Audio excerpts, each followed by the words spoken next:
राजमार्गाचा महाराज घोड्यावर बसून याच रस्त्याने या समोरच्या बाजारपेठेच्या मधून त्या मंदिरात दर्शनाला जायचे. दिसलं का ते मंदिर? मग अशी कोणत्या तरी मुलीने म्हटलं ते काय दर्गा वगैरे का? ते दर्गा वगैरे नाही आहे, महादेवाचं मंदिर आहे. आता हे बघा ते समोर बघा, जे तुम्हाला जे दूरवर पसरले जे दुतर्फा बांधकाम दिसतं ना, ते समोर बघा, दिसते का?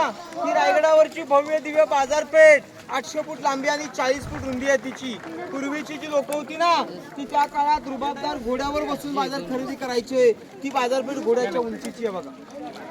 आणि अलीकडे बघा हे मोकळं ग्राउंड दिसतंय, त्याला होळीचं मैदान म्हणतात. महाराजांच्या काळात पहिल्या मानाच्या होळ्या इथं पेटायच्या आणि नंतर आसपासच्या गावात होळ्या पेटायच्या. म्हणून गव्हर्नमेंटने मुलांनो एक सुंदर मूर्ती इथे स्थापन केलेली आहे. दिसली का तुम्हाला?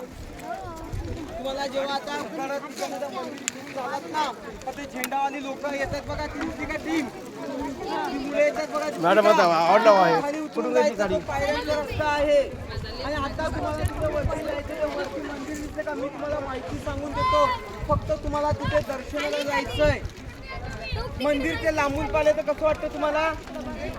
कोणतरी मगाशी म्हटलं मस्जिद नाहीये, महादेवाचं मंदिर आहे. मुद्दाम तसं तयार केलंय कारण ते मंदिर जर त्या काळात लोकांनी लांबून पाहिलं तर त्यांना ते पशु वाटावं आणि त्या मंदिराच्या पुढे बघा ते गोलाकार घुमट दिसते का पांढरं तुम्हाला? ती शिवाजी महाराजांची समाधी आहे.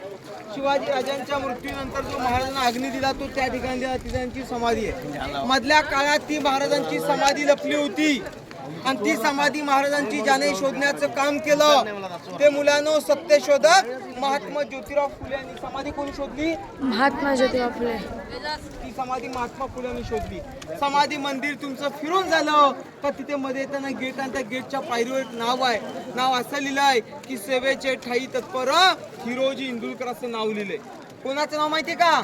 बांधकाम खात्याच्या प्रमुख हिरोजी इंदुलकरांचं नाव आहे त्या पायरीवर तिथे. कारण तुम्ही हिस्ट्री वाचली असेल की ज्याने शहाजहानचा ताजमहल बांधला त्या कलाकाराने अशी कलाकृती पुन्हा तयार करून त्याचे काय केले.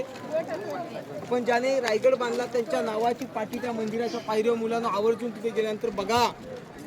म्हणून तुम्हाला सांगतो हिरोजींसारखी माणसं मिळाली आणि माणसांसारखे माणसांना असे स्वराज्यासाठी छत्रपती मिळाले. म्हणून इतक्या कमी वयामध्ये शिवाजी राजांनी सुराज्याचं स्वराज्य केलं. कोणामुळे? लोकांमुळे. म्हणून तुम्हाला मी एक शेर सांगतो बघा की अंधार पडला पाहत आहे की दिवा पाहिजे आणि या महाराष्ट्राला नव्हे तर या संपूर्ण देशाला पुन्हा एकदा तो जिजाऊंचा शिवा पाहिजे. पुन्हा एकदा जिजाऊंचा शिवा पाहिजे.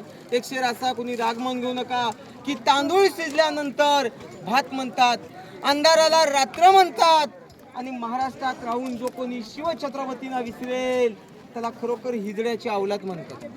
इथे माझी माहिती संपवतो, रजा घेतो. जय हिंद, जय महाराष्ट्र.